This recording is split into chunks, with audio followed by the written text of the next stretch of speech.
शांति, मेरी बात मानो ना। अब तुम ये शादी कर ही लो। बार बार शादी काटने से कुछ फायदा नहीं मिलेगा। वैसे भी तुम्हारी खुद की दो बेटियां हैं। पहले इसको ब्याह होगी, उसके बाद ही तो उनकी ब्याह कर पाओगी। अब इतना सोचोगी ना तो आपको अच्छा रिश्ता नहीं मिलेगा। लड़का फिर भी दिन का 400 से 500 रुपये कमा लेता है, और उसकी माँ भी अभी जिंदा है, तो कोई दिक्कत होने नहीं देंगी। थोड़ा बहुत जमीन भी है शायद गाँव में। गाँव में घर भी है बना हुआ। मैंने तो घर देखा है, अच्छा बना है। अब शादी नहीं काटना आप। हाँ दीदी, आप ठीक ही कह रही हो। मैं इनको आज ही कहूंगी, जाके देख आएंगे लड़के का घर और लड़के को भी। वैसे भी कितनी शादियां काटेंगे हम। अब उसके नसीब में जो होगा ना वही होगा। नसीब का क्या है शांति, उसका नसीब तो खराब ही था ना। जब भी उसकी माँ उसके पैदा होते मर गई और उसके बाप ने उसे अपनाने से मना कर दिया। अरे तुम्हारे जैसे था कि तुमने अपने घर में उस लड़की को ना रहने दिया, वरना कौन रहने देता है अपनी नंद की बेटी को अपने घर में। और तुम इतना अच्छी शादी भी ढूंढ रही हो, अपनी दो दो बेटियों को बैठाई हो, और नंद की बेटी की शादी इतना अच्छा करना चाहती हो। यही बड़ी बात है, सारी बड़प्पन ना तुम्हारी है, वरना ऐसे कौन करता है।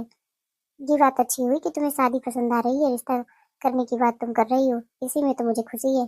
शादी करो, जल्दी निपटाओ, और फिर अपनी बेटियों का देखो। क्या करूं दीदी, मेरी नसीब ही ऐसी थी। ननद की लड़की को पाल पोस के बड़ा कर रही हूँ, उसकी शादी करूंगी, सासू माँ पकड़ा के चली गई। उनका पेंशन जो था, उनके पेंशन के तले दब जाना पड़ा हम लोगों को, वरना कौन रखता। सच्ची कह रहे हो आप।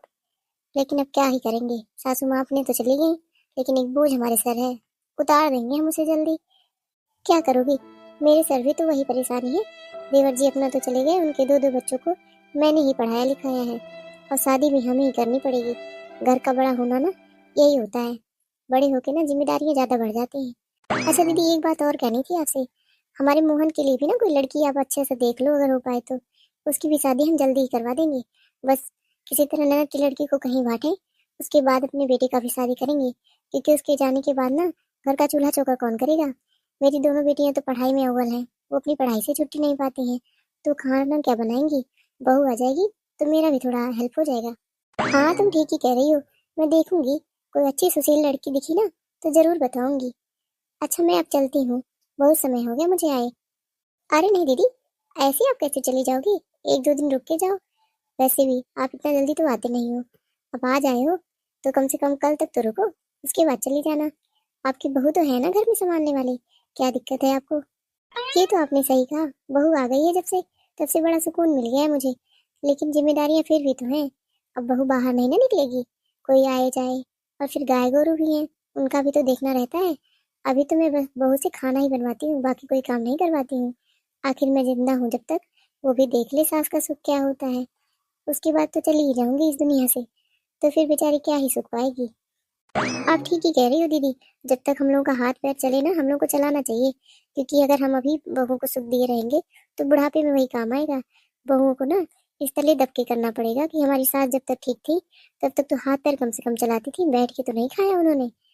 हाँ हाँ, तभी वो हमें बुढ़ापे में सुख दे पाएंगी, जब हमारे हाथ पैर चलना बंद हो जाएंगे, जब वो हमें बैठा के खिला पाएंगे बिस्तर पे। चलो, इसी बात पे मैं अब निकल लेती हूँ यहाँ से, क्योंकि मुझे ना बहुत सारा काम भी याद आ रहा है। अच्छा ठीक है दीदी, अब नहीं रुकेंगी तो चलिए फिर। मैंने तो सोचा था आप रुकेंगी तो और सारी बातें करनी थी आपसे। अरे फिर कभी चली आऊंगी, हो जाएंगी बातें, घबराओ नहीं। वो रिश्ता ना देख लेना लेकिन। अरे रश्मि थोड़ा जल्दी करो, लड़के वाले आ ही रहे होंगे। वो लोग तुम्हें देख लेंगे, पसंद कर लेंगे, तभी तो शादी पक्की होगी। तुम अभी किचन में ही हो, तैयार कब होगी भला। ऐसे चली जाओगी क्या उनके सामने। थोड़ा जल्दी जल्दी हाथ चलाओ, रोज तो तुम धीरे धीरे करती ही हो, आज भी वही कर रही हो।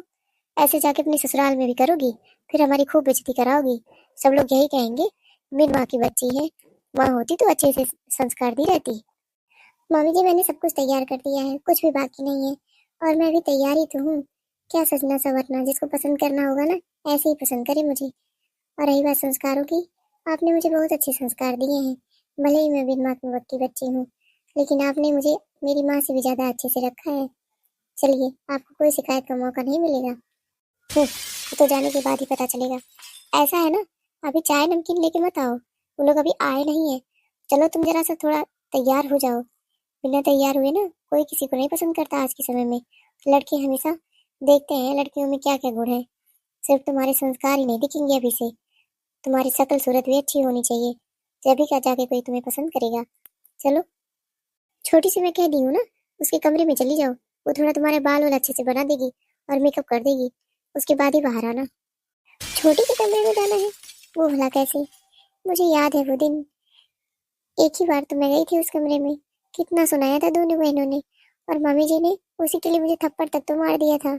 मेरी जिंदगी तो किचन और नानी जी के कमरे में ही पूरी बीती है अभी तक, और मैं क्या जानूं घर कैसा होता है। लेकिन अब क्या ही करूंगी, ये कह रही है तो मुझे जाना ही पड़ेगा। लाडो, देखो तो कितने मन से पढ़ाई कर रही है। बेटा, मैं ये कह रही थी ना तुझसे, रश्मि को भी लड़के वाले देखने आ रहे हैं, तो जरा उसे तैयार कर देना। तो क्या मम्मी, आप भी ना, मेरा एग्जाम नजदीक है, देख रही हो ना मैं पढ़ाई कर रही हूँ, मुझे डिस्टर्ब ना करो। मेरे बस की बात नहीं उस सेंसलेस लड़की का मेकअप करना, उसके पास कोई सेंस तो है नहीं, कैसे अच्छा दिखा जाता है। अभी कुछ भी मैं करूंगी ना उसके साथ, तो वो चिल्लाना शुरू कर देगी तुरंत कि मुझे ये मत लगाओ, वो मत लगाओ, मुझे ये नुकसान करता है, वो नुकसान करता है। अरे वो गंवारों वाला मेकअप करती है ना, फेस पे मुल्तानी मिट्टी लगाना और एलोवेरा लगाना, कह दो वही सब लगा ले, उसी से ग्लो आ जाएगा। और बालों में वैसे भी वो सरसों का तेल चिपोड़ती है ना, और धुलती है तो कहती है उसी से मेरे बाल साइन करते हैं, करवा ले उसी से साइन। क्या ही जरूरत है इतना सारा महंगा मेकअप नुकसान करने का। अभी जब तुम जान ही रही हो, मैं कोई भी प्रोडक्ट यूज करूंगी ना, एक भी दाने आ गए उसके फेस पे तो पूरे मोहल्ले में सुनाती फिरेगी, मैं नहीं कर रही उसका मेकअप। अरे रजनी सुनो, वापस ना जाओ गुस्सा होके, ये कह तो सही रही है, अगर एक भी दाने निकलेंगे तो तुम सच में कहती फिरोगी। अगर तुम्हारा मन करे ना तो तुम वही सब ट्रीटमेंट कर लो अपने फेस पे, थोड़ा हो सकता है अच्छा दिखने लगे, और नहीं भी दिखेगा तो हम लोग क्या ही कर सकते हैं, तो मेकअप तो करवाओगी नहीं भाई, तुम्हारी अपनी अलग ही सोच है। हाँ मम्मी जी, आप ठीक ही कह रही हो, मैं वही सब कर लूंगी। वैसे भी मेरे फेस पे मेकअप कहाँ ही सूट करता है, केवल बेइज्जती करने के लिए बुलाई थी मुझे यहाँ, और कुछ नहीं। इन्हें अच्छे से पता है, आज तक ना इन्होंने मुझे कोई क्रीम तक नहीं ला के दी है, और मेकअप का सामान मैं क्या ही जानूँ, सूट करे या ना करे।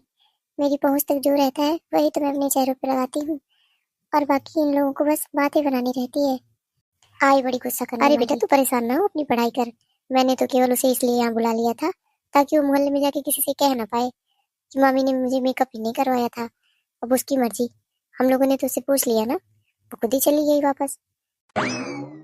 ओ अच्छा, ये लोग आ गए, तभी ये मुझे आवाज दे रहे थे। सुनो, रश्मि को बुला लाओ। देखो ना, मेहमान आ गए हैं, चाय पानी लेके आना साथ में। अच्छा ठीक है जी, बुलाती हूँ। अच्छा भाई साहब, लड़की देखने से पहले ना दान दहेज की बातें कर लेते हैं। आप लोगों को दहेज में क्या क्या चाहिए? कहीं कोई गाड़ी वाड़ी की डिमांड तो नहीं है आपकी? अरे नहीं अंकल जी, हम लोग तो दहेज के सख्त खिलाफ हैं। हमें कोई दहेज नहीं चाहिए।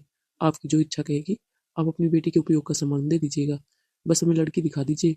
अगर लड़की लड़का एक दूसरे को पसंद कर लेंगे तो शादी समझिए तय हो जाएगी। अच्छा बेटा, अच्छा, आप लोगों के घर जब मैं गया था तो आपकी माँ जी ने बताया था कि लड़का मोटर मैकेनिक सीख रहा है। क्या ये बात सच है? अरे हाँ अंकल जी, ये मोटर मैकेनिक सीख चुका है। अब तो ये काम भी करता है। अच्छा खासा महीने का 20 से 25 हज़ार कमा लेता है। कोई दिक्कत नहीं होगी आपकी बेटी को। हम लोग बहुत खुश रखेंगे। आप परेशान मत होइए। अरे फोटो को देख क्या रही हो, ले जाओ चाय दे दो हाथ में, और जब पूछेंगे ना अच्छे से बता देना। नमस्ते जी, ये चाय ले लीजिए। नमस्ते नमस्ते छोटी भाभी जी, लाइए ट्रे मुझे दे दीजिए और आराम से बैठिए आप। ये लीजिए साले साहब, चाय पीजिए और जल्दी से बताइए आपको भाभी जी कैसी लगी। रश्मि, तुम अभी अंदर जाओ, जिया जी, जैसा आप होगा फिर ना हम हम मजा ना अंदर ले। आके बता देंगे। चाय यहाँ रख दो और इनसे बोल दो लड़की मुझे पसंद है। आंटी जी, लड़की हमें पसंद है। बाकी आप अपनी बेटी से भी पूछ लीजिएगा कि लड़का उन्हें कैसा लगा। अरे बेटा जी, अगर लड़की आपको पसंद है ना, तो लड़का भी हमें पसंद है, आप परेशान मत होइए, हमारी बेटी को कोई एतराज नहीं होगा। बस आप दान दहेज की बातें कर लीजिए, और अच्छा होगा जल्दी से मुहूर्त भी निकाल लीजिए, हम जल्दी से जल्दी शादी करना चाहेंगे। ठीक है फिर, अंकल जी आप एक दिन आइए हमारे घर अपने पंडित जी को लेके। हम भी बुलाते हैं पंडित जी को। फिर दिन मुकाम डाल देते हैं और जल्दी से शादी कर देते हैं। जरूरत आपकी भी है, हमारी भी है।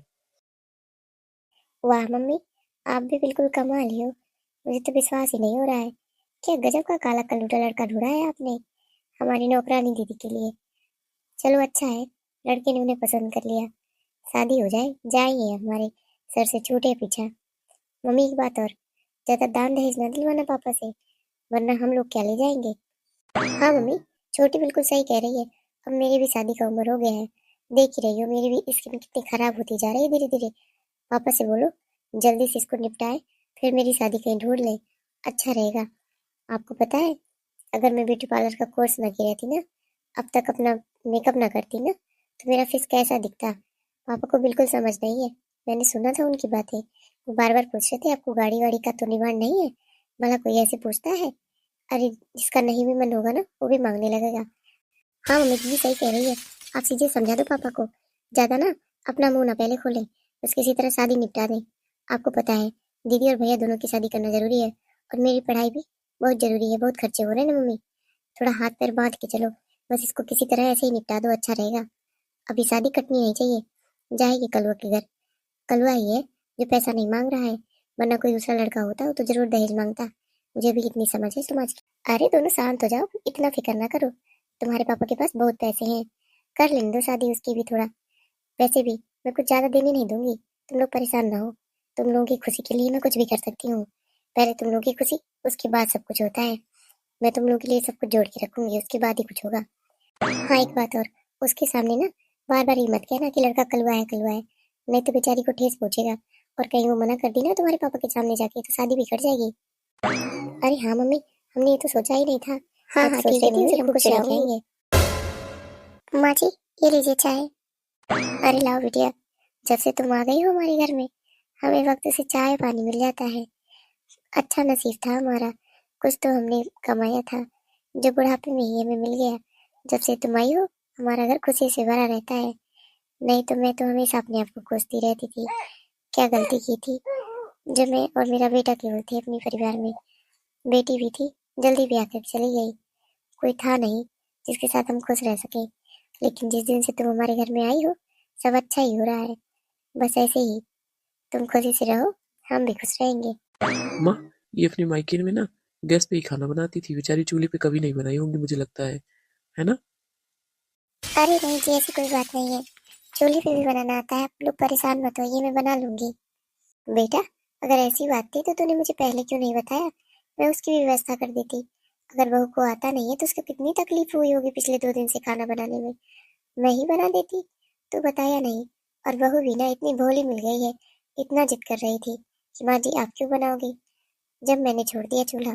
वरना अभी तो मेरे हाथ पैर चल ही रहे थे, मैं खुद बना लेती खाना। अच्छा चलो जो हो गया सो हो गया। आज ना तू गैस सिलेंडर भरा लाना, और ऐसा है ना चूल्हा भी अच्छा वाला लाना। और किचन जो बना है ना उसी में रख देंगे अब सब कुछ। अब नहीं बनेगा यहाँ खाना।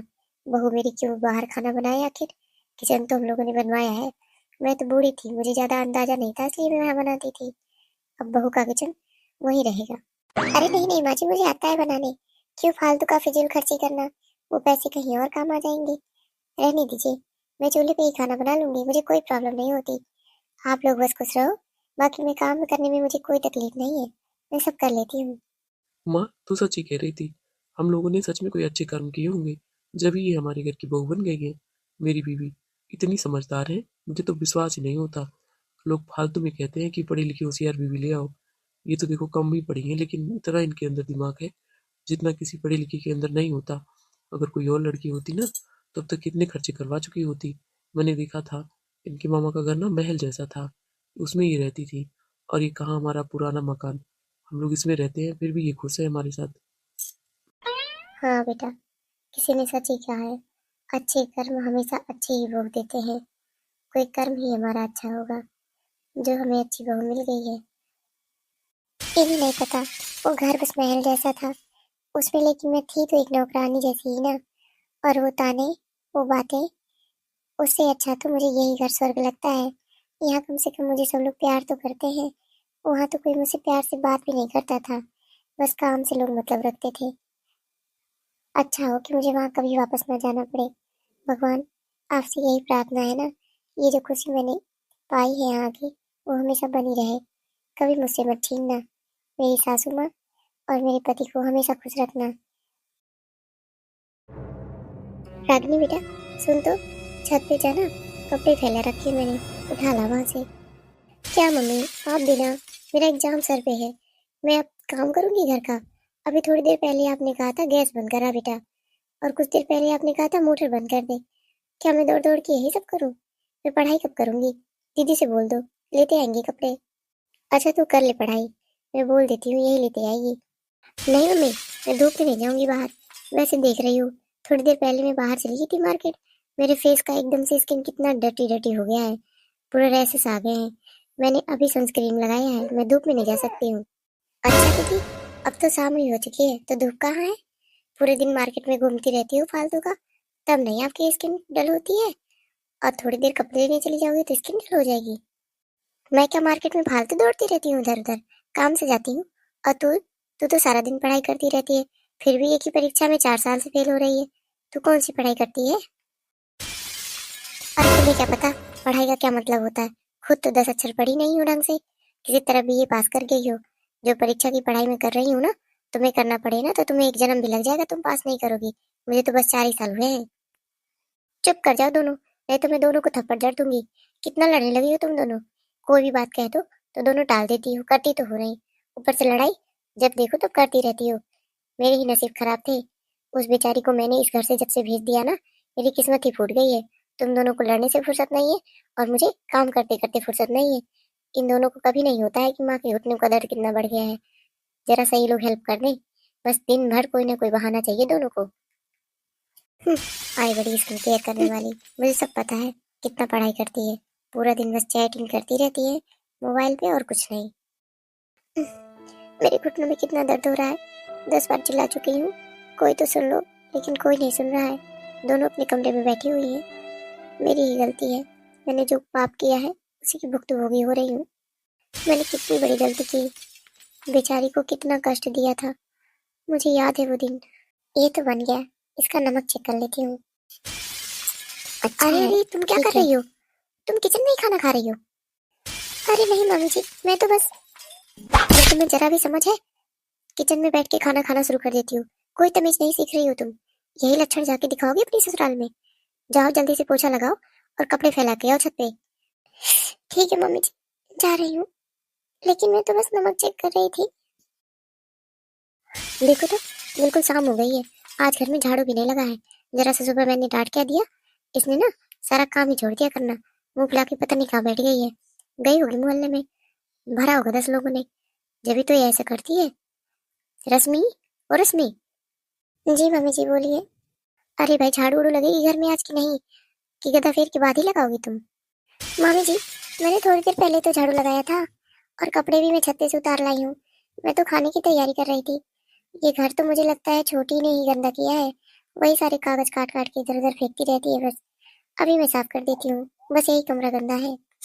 हाँ ठीक है, जल्दी से झाड़ू लगा लो ना, और शाम का खाना थोड़ा जल्दी ही बनाना, मुझे सत्संग में जाना है। और थोड़ा मेरे घुटने में दर्द हो रहा है ना, तेल गरम करके ला के दे देना मुझे। ठीक है मम्मी जी, अभी लाती हूँ। अरे बहू तुम आ जाके क्यों फिर से बैठ गई?